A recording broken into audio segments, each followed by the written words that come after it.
ஆண்டவரும் இரட்சகருமாகிய இயேசு கிறிஸ்துவின் இனிய நாமத்தில் அன்பின் வாழ்த்துக்கள். வேதபூர்வமான அடிப்படை கேள்வி பதில்களில் இன்றைய கேள்வி ரட்சிப்புனா என்ன அப்படின்னு சொல்லி கேள்வி. அந்த கேள்வியை பார்க்கறதுக்கு முன்னால் நம்ம ஜெபித்து அந்த கேள்விக்கான பதிலுக்காக நம்ம செல்லலாம். நல்ல பிதாவே, நன்றியோடு துதிக்கிறோம். ரட்சிப்பு கர்த்தருடையது.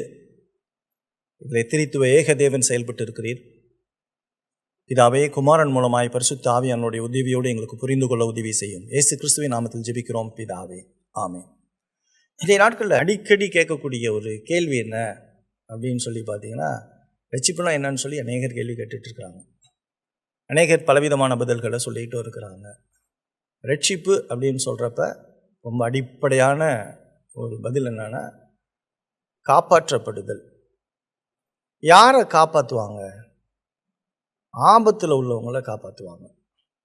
யாராவது ஒருத்தவங்க ஆழ்குழாய் கிணறுல விழுந்துட்டாங்க, இல்லாட்டி நெருப்பில் விழுந்துட்டாங்க, இல்லாட்டி வெள்ளத்தில் சிக்கிட்டாங்க, அவங்களால தங்களை தாங்களே காப்பாற்றிக்க முடியாது. அப்படிப்பட்ட ஒரு நபரை மீட்பது இல்லாட்டி காப்பாற்றுவது தான் அது ரட்சிப்புன்னு சொல்லி அர்த்தம். எப்படின்னா, எனக்கு வயிற்று வலி தலைவலி இல்லை, நான் சாக போகிறேன், ஹாஸ்பிட்டலில் ஐசியூவில் வென்டிலேட்டர் சப்போர்ட்டில் இருக்கிறேன், அந்த வென்டிலேட்டர் சப்போர்ட்லேருந்து என்னை எடுத்துகிட்டா நான் செத்து போயிடுவேன். இல்லாட்டி கொடூரமான புற்றுநோய், சரியா, என்னால் காப்பாற்றிக்கவே முடியாது, ஆனால் நான் சீக்கிரமாக சாக போகிறேன். இதுதான் ஒரு மனுஷனுடைய பாவத்தில் விழுந்து போன மனுஷனுடைய நிலைப்பாடு. நீங்களும் நானும் பாவம் செஞ்சு, கடவுளுக்கு விரோதமாக பாவம் செஞ்சு, கடவுளுடைய கோபத்துக்கு நேராக இருக்கிறோம். நம்மளை நாமே காப்பாற்றி கொள்ள முடியாது. இதுதான் அதோடைய நிலைப்பாடு. இப்போ இதுக்கு உதாரணமாக நீங்கள் பார்த்தீங்கன்னா, யோவான் சுவிசேஷம் 8ஆம் அதிகாரத்தில் ஒரு விபச்சாரத்தில் கையுமையுமாக கண்டுபிடிக்கப்பட்ட ஒரு பெண், அவளை பிடிச்சி இழுத்துட்டு ஏசுக்கிட்ட வர்றாங்க. ஏசுக்கிட்ட மோசையினுடைய நியாயப்பிரமாணத்தை மீறிட்டா, நீங்கள் என்ன சொல்கிறீங்கன்னு சொல்லி அவரை சோதிக்கணுங்கிறதுக்கான ஒரு கேள்வி கேட்குறாங்க. அப்போ இயேசுநாதர் ஒரு பதில் சொல்கிறார். என்ன சொல்கிறார் அப்படின்னா, உங்களில் யார்கிட்ட பாவம் இல்லையோ அவன் கல் எறிஞ்சு கொள்ளு அப்படின்னு சொல்லிட்டார். அப்போ நடந்த நிகழ்ச்சியை திருப்பி கீழே குனிஞ்சு எழுதிட்டு இருக்கிறாரு. எல்லாரும் போயிட்டாங்க, அவன் மட்டும்தான் இருக்கிறா. இப்போ இயேசு சொல்கிற ஒரு செய்தி என்ன அப்படின்னு சொன்னால், ஒரு மனுஷன் இன்னொரு மனுஷனுடைய பாவத்தை தண்டிக்க முடியாது, அது செய்தி. நான் இன்னொருத்தனுக்கு விரோதமாக செஞ்ச பாவத்தை இன்னொரு சக மனுஷன் தீர்க்க முடியாது, எந்த மனுஷனும் தீர்க்க முடியாது. அதான் அங்கே வேதம் சொல்லுது. நீதிமான் ஒருவன் ஆகிலும் இல்லை. ரோமர் 3ஆம் அதிகாரம் 10, 11, 12 வசனங்கள் அது சொல்லுது. யாரும் இன்னொரு மனுஷனை தண்டிக்க முடியாது, சரியா. அடுத்தது இன்னொரு காரணம் அந்த இடத்துல நீங்கள் பார்த்தீங்க அப்படின்னு சொன்னால், இந்த பெண் என்ன செஞ்சுருக்கா அப்படின்னு சொன்னால், அபச்சாரம் பண்ணுறது மாத்திரம் கிடையாது, சக மனுஷனுக்கு விரோதமாக பண்ண பாவம் மாத்திரம் கிடையாது, 10 கட்டளையில் 7வது கட்டளையாகிய அபச்சாரத்தை மீறிட்டான். அதுதான் அங்கே பிரச்சனை.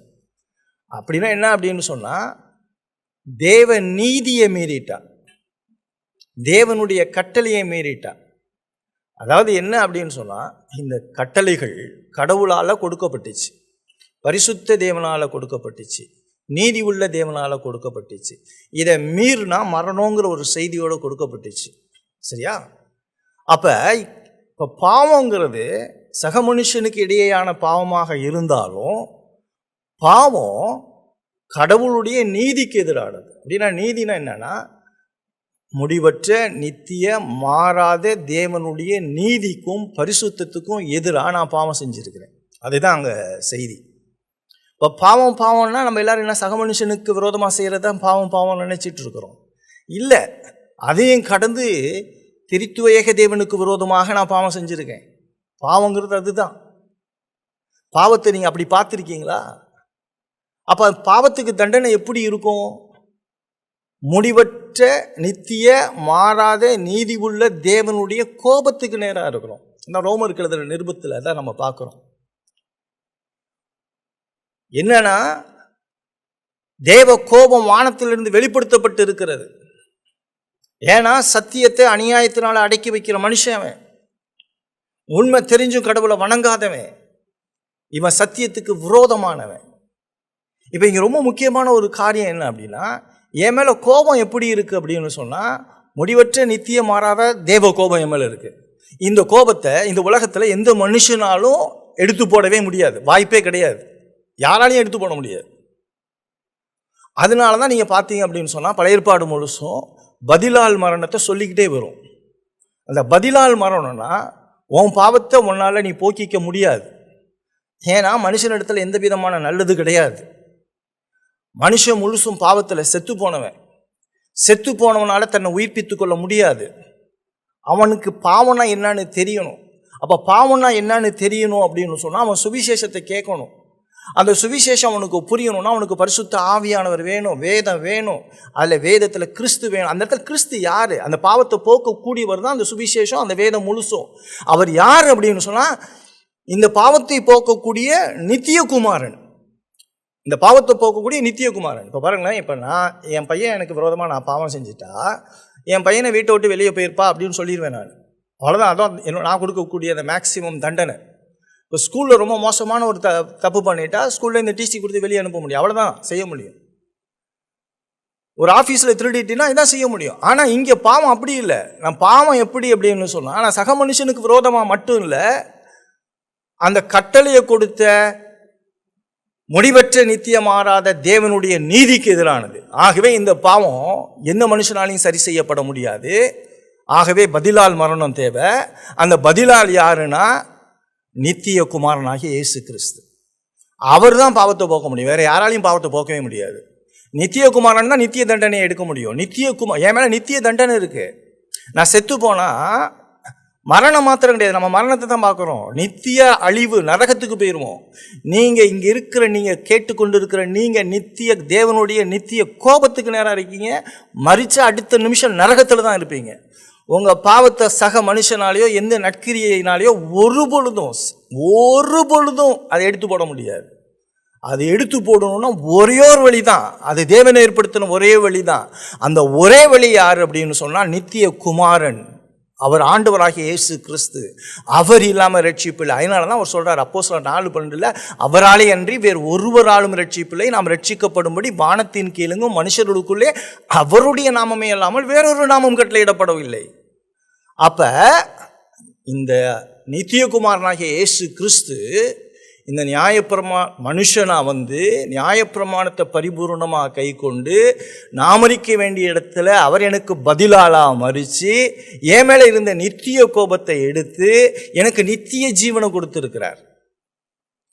இதான் குமாரனை உடையவன், ஜீவனை உடையவன், ஒன்றான மெய்தெய்வமாகி உம்மையும் நீர் அனுப்பினவராகிய இயேசு கிறிஸ்துவை அறிவதே நித்திய ஜீவன். அப்போ குமாரன் இல்லாமல் அவனுக்கு விடுதலை கிடையாது. அவர் நித்திய குமாரன். என் மேலே இருந்த நித்திய கோபத்தை எடுத்து போட்டார். அப்போ நித்திய குமாரனை நீங்கள் விசுவாசிக்கிறீங்களா? அந்த நித்திய குமாரன் யார்? அவர் பிதாவினால் அனுப்பப்பட்ட ஒரே பேரான குமாரனாக இயேசு கிறிஸ்து. அந்த இயேசு கிறிஸ்து இந்த வேதத்தில் வெளிப்படுத்தப்பட்டிருக்கிறார். இந்த இயேசு கிறிஸ்துவை நீங்கள் பரிசுத்த ஆவியானவர் உதவியோடு தான் அறிந்து கொள்ள முடியும். ஆகவே வேதம் சொல்லுது, பரிசுத்த ஆவியானவர் இல்லாமல் ஒருவனும் கிறிஸ்துவை தேவன் என்று சொல்ல முடியாது. அடுத்த விஷயம் சொல்லுது, ரட்சிப்பு குறித்த காரியங்கள்லாம் மனுஷனுடைய சிந்தனையில் உணர்வுலாம் உண்டானது கிடையாதுங்கிறத 1 கொரிந்தியர் 2:10 சொல்லுது. ஆக இது ஜென்ம சுவாபமான மனுஷனால் அறிஞ்சு கொள்ள முடியாதுன்னு சொல்லுது. ஆகவே பரிசுத்த ஆவியானவர் இல்லாமல் நம்ம கிறிஸ்துவை அறிந்து கொள்ள முடியாது. நம்மேல் இருந்த நித்திய கோபத்தை எடுத்து போட்ட நித்திய குமாரனாகிய இயேசு கிறிஸ்துவை நீங்கள் விசுவாசிக்க வேண்டும் என்பதே இந்த செய்தி. இவரை விசுவாசித்தால் மட்டுமே நீங்கள் நித்திய ஜீவனை பெற்றுக்கொள்ள முடியும். இவரை நீங்கள் எங்கு பார்க்க முடியும் என்றால் வேதத்தில் மாத்திரம்தான் பார்க்க முடியும். வேதம் இல்லாமல் நீங்கள் இவரை அறிந்து கொள்ள முடியாது. ஆகவே வேதம் போதிக்கக்கூடிய ஒரு இடத்திலே நித்திய குமாரனாகிய இயேசு கிறிஸ்துவை அறிந்து நித்திய ஜீவனை பெற்றுக்கொள்ள கர்த்தர் கிருபையும் இரக்கமும் பாராட்டுவாராக. ஆமென்.